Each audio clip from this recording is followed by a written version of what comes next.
Hi everyone, I hope आप लोग मस्त होंगे। आपकी पढ़ाई भी अमेजिंग चल रही होगी। तो आप लोगों को पता है 4 फरवरी से एग्ज़ाम होने वाला है एसएससी जीडी का। ठीक है, पहले जानेंगे कि मेरे मार्क्स कितने बनते थे पहले और अब कितना बन रहा है।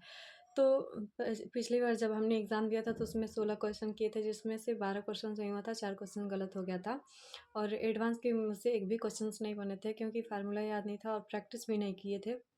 इस तरीके से था।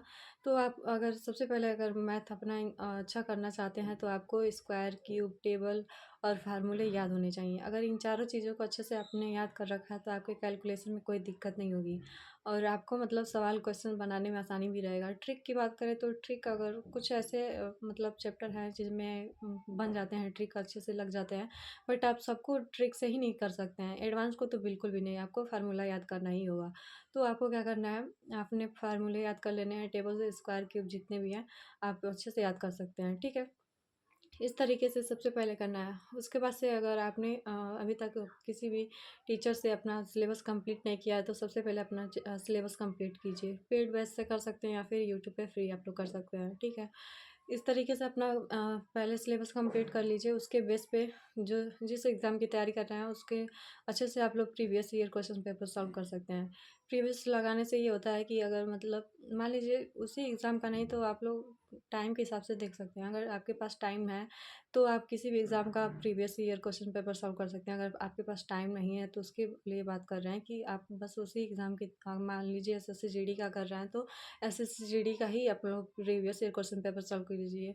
क्योंकि प्रीवियस सॉल्व करेंगे तो आपको आइडिया लगेगा कि किस टाइप के क्वेश्चंस आ रहे हैं, मतलब कितना कैसा लेवल है। इस तरीके से आप लोग देख सकते हैं। ठीक है, तो सबसे पहले आप किसी भी टीचर से आप लोग जिनसे समझ में आए उनसे अपना सिलेबस कंप्लीट कीजिए। पीवाईक्यू लगाइए अच्छे से।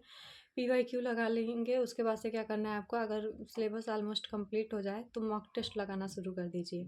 मॉक लगाएंगे तो आपका ज़्यादा फ़ायदा होगा, क्योंकि आपकी टाइम मैनेजमेंट पता चलेंगे, आप कितने फास्ट से मतलब क्वेश्चंस बना पा रहे हैं, कितना सही हो रहा है, कितना गलत हो रहा है, सब कुछ आपको मॉक टेस्ट के थ्रू ही पता चलेगा। और कौन से चैप्टर अभी तक आपको क्लियर नहीं हुआ है, जैसे आप मान लीजिए वीडियो देख रहे हैं, आपको लगेगा कि हमको ये आता है, ये होता है, सब आता है, ऐसे लगता है, लेकिन अगर आप मॉक देंगे तो आपको पता चलेगा कि हाँ प्रॉपर तरीके से आपको कौन से चैप्टर आते हैं, कौन से नहीं आते हैं। इस तरीके से आपको पहले अपना सिलेबस कंप्लीट करना है और पीवाईक्यू लगाइए, उसके बाद से मॉक लगाइए।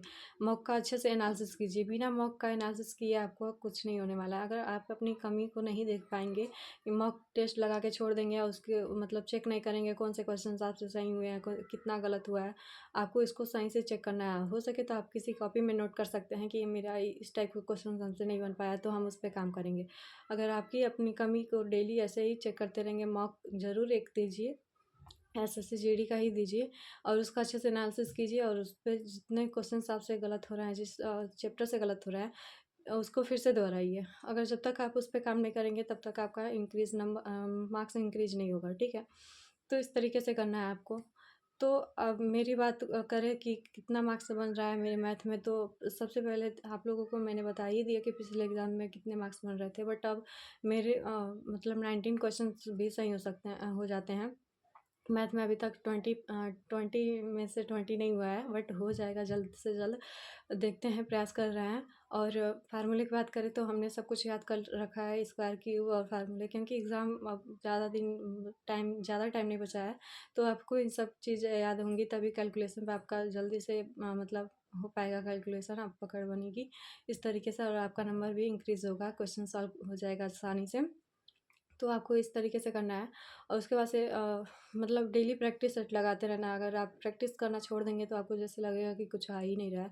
तो अगर आपने अभी तक मतलब शुरू नहीं किया तो प्रैक्टिस भी लगाते रहिए साथ ही साथ, और मॉक टेस्ट भी लगाते रहिए। मॉक टेस्ट दीजिए, उसका अच्छे से एनालिसिस कीजिए। इस तरीके से अगर आप लोग करते हैं तो आपका भी नंबर इंक्रीज़ होगा। और एवरेज स्कोर की बात करें तो मेरे 16 से 17 क्वेश्चन से एवरेज में होते हैं। अगर ज़्यादा ही आसान हो जाता है तो हो जाता है 18-19 क्वेश्चन में उससे सही हो जाते हैं।